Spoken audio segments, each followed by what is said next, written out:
Écoute, on va faire un... Tu veux aller vers quoi? Parce que là, on avait la NFL, il nous restait les sorties cinéma, Ouais, c'est ça. streaming. Écoute, je peux te shooter ça en 5 minutes. Bon, les ouais, sorties. ça, on va faire sortie streaming, puis je vais faire juste un aparté NFL. Est-ce que tu veux mettre les bandes annonces à l'écran ou si je t'en jase juste de même? Là, t'as peu. Il faudra juste que je te place ça parce que là, j'ai besoin de mon écran avec mon texte. Tu veux-tu les passer, mettons? Ouais, moi je vais passer les vidéos, puis toi tu vas passer. Bon, excellent. Hey, je pars avec The Smashing Machine. Ça sort le 3 octobre 2025. Les bandes annonces ont commencé à circuler un petit peu plus dans des pubs. C'est avec un gars que j'ai pas reconnu quand j'ai regardé la bande annonce. Ouais? J'ai vraiment fait comme, hey, il me dit de quoi, mon Dieu, qui cet acteur-là? On dirait The Rock, mais je suis pas sûr.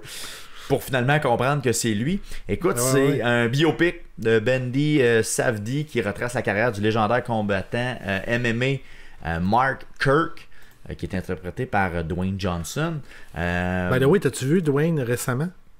J'ai vu des images, mais je sais pas si c'était récent ou non. Il a maigri, là. Ok, bon, d'après moi, il a lâché stéroïdes. Là, ok, bon, ben écoute, c'est peut-être pas mauvais. Là.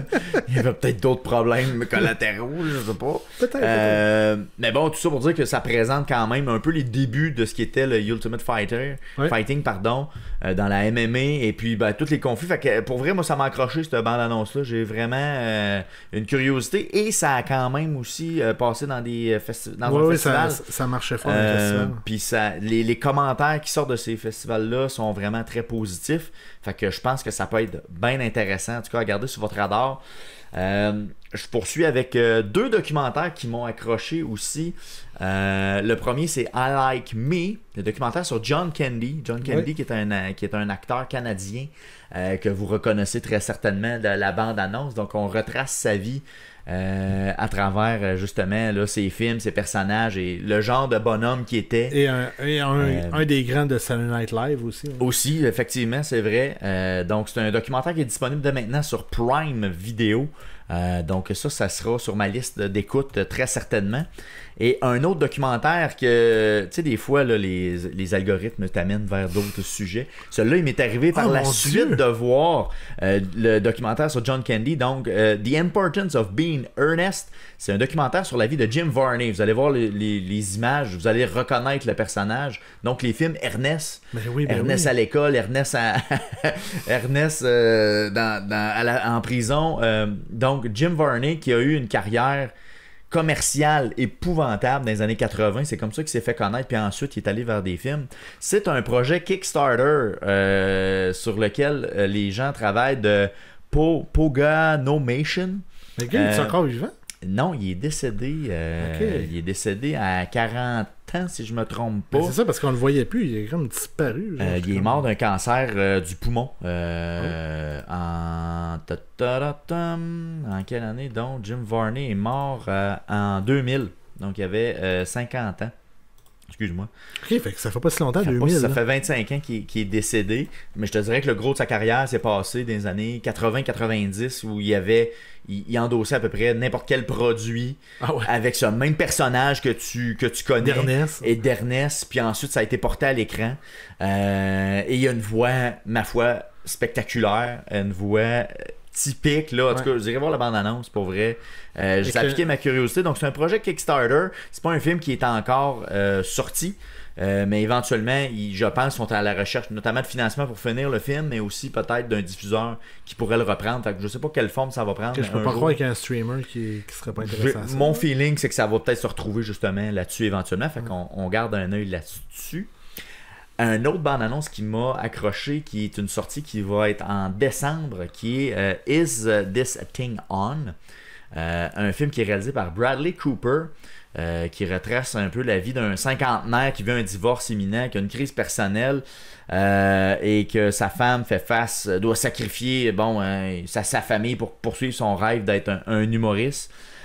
J'étais curieux de voir ce que Bradley Cooper pourrait nous amener dans un film qui se veut à la fois dramatique, là, ça semble être un drame aussi, puis de voir un peu là, comment on conjugue la vie d'artiste humoriste avec sa vie de famille. Okay. J'étais curieux de voir ce que Bradley Cooper pourrait amener comme réalisation, à voir qu'il y a une sortie qui est en décembre. Et dernier film, Project Hail Mary. Yes. Ça, pour vrai, je ne me peux plus. Mars 2026, c'est ce qui est prévu pour la sortie. Donc, dans la même lignée qu'on a eu de Seul sur Mars avec Matt Damon, c'est le même auteur, Andy Weir, qui a écrit ce livre-là. Dans le fond, c'est basé sur un livre. Donc, c'est un professeur de sciences qui se retrouve seul à bord d'un vaisseau spatial à des années-lumière de la Terre, puis c'est le seul qui peut sauver la Terre. Vous voyez un peu la prémisse de base, mais pour vrai, moi, j'avais adoré Seul sur Mars. J'ai vraiment hâte de voir ça. Pour vrai, ça a l'air vraiment intéressant. T'as-tu lu le livre? Non, puis c'est la question que je voulais te poser. Je me posais la question fortement, voir si mon prochain livre allait être Project Hail Mary ou si j'attendais le film puis de lire le livre. Moi, j'ai écouté l'audiobook. Oh, ok. Moi, je l'ai fait en audiobook. L'audiobook, habituellement, c'est un résumé aussi du livre. Hein? C'est normalement pas intégral totalement. Des fois, il coupe des sections. Là, je sais pas. En tout cas, de qu'est-ce que j'ai C'était l'entièreté? Oui. Ok. Ça me semblait... Parce que c'est quand même des chapitres qui durent entre 30 et 45 minutes. Là, fait que, il y en a 13. Même plus que ça. Il y en a une vingtaine. Fait qu'une une douzaine d'heures peut-être. Genre, ou en tout cas, dans ce coin-là. Moi, j'écoutais ça en promenant mon chien. Là, puis c'est très bon. Je me demande par contre comment ils vont mettre ça en film. Ok, parce qu'il y a des bouts difficiles. C'est parce que la prémisse finale, je me demande est-ce que ça va bien passer au cinéma. Ok. Le résultat final, j'ai l'impression que c'est pas anticlimaxant. Le climax, tu veux dire? Anticlimax, ouais, c'est ça que tu veux dire. Mais c'est comme... Il n'y a pas comme un cliffhanger qui fait « Oh mon Dieu! » C'est juste, ça suit la courbe des choses. Il y en a un petit à la fin, mais je pense pas qu'il est assez grand pour que... La twist vaille. Ils vont peut-être me surprendre, puis ça va fitter, là, mais quand j'ai vu qu'ils allaient faire le film, je fais « Ah, ok, c'est intéressant. » Mais je suis pas sûr. Ok, parce que la bande-annonce, pour vrai, est remplie de promesses. Pour vrai, là, la réalisation puis le visuel, il est vraiment écœurant. Là. Les acteurs et tout qui ont mis puis là-dedans. les acteurs, Ryan Gosling qui est là-dedans, tu sais, c'est... je pense que ça va être... comment qu'elle s'appelle? Hail Mary... je vais voir l'actrice de... L'actrice qu'on vient de voir dans la pub, là, IMDb... 30 secondes... Fait que l'exercice pourrait peut-être être intéressant que je fasse la lecture du livre vu que tu as écouté l'audiobook. On sait qu'on a chacun nos plateformes. Mais puis ensuite on pourrait se taper le film là, à la sortie. Ben voir écoute, qu'est-ce que Sandra Hüller là, elle fait un des personnages là-dedans. Puis pour vrai, c'est la genre de... Tu sais, je l'avais jamais vu là, qui allait faire son rôle, mais dans ma tête...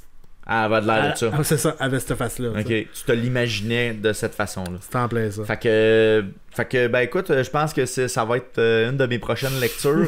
Mais je vais le garder quand même peut-être plus proche de la sortie du film, parce que ça sort quand même en mars 2026. Ouais. Donc, théoriquement, pas éligible aux Oscars. Parce qu'habituellement... Non, mais je pense pas que ça va être... Pas oscarisable, tu penses? Ben, écoute, je vois pas comment ça pourrait être une... Ben, écoute, des fois dans les effets spéciaux. Je sais pas, en tout cas, j'avais l'impression qu'il y avait de quoi de... T'as dit quand il sortait? En mars 2026, de ce que j'ai trouvé à date, là, il n'y avait pas de date précise. Parce que mars, là, c'est pas mal. Tu sais, février-mars, c'est le dead spot. Ouais. Fait que. Peut-être que c'est pas si hot que ça, finalement. En tout cas, peut-être ça va surprendre puis qu'il va y avoir quelque chose qui va passer, là, mais il est pas bien placé, on se dit. Là. Bon, fait qu'à voir. Ouais.